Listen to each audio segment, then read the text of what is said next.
పాతపట్నం నియోజకవర్గం శ్రీకాకుళం జిల్లా ఆంధ్రప్రదేశ్. ఈ సందర్భంగా పాతపట్నం ఎమ్మెల్యే మామిడి గోవిందరావు మాట్లాడుతూ తెలుగుదేశం పార్టీ తెలుగు ప్రజల ఆత్మగౌరవం కోసం, బడుగు బలహీన అణగారిన వర్గాల కోసం పెట్టిన పార్టీ తెలుగుదేశం పార్టీ అని, పేదలకు అనేక సంక్షేమ పథకాలు అమలు చేసిన ఘనత ఎన్టీ రామారావుకి చెందుతుంది అని అన్నారు.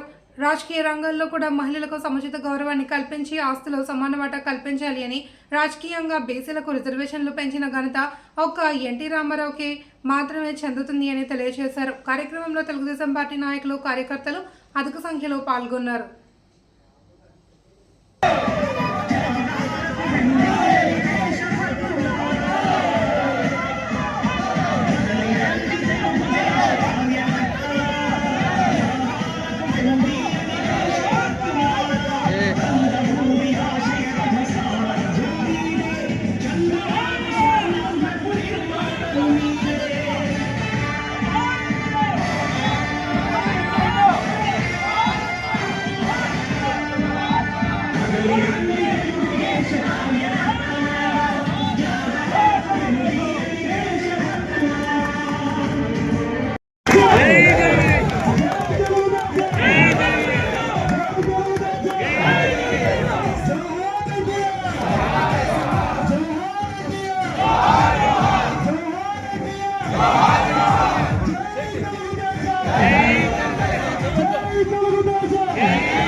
జోహార్ ఎన్టీఆర్, జై తెలుగుదేశం,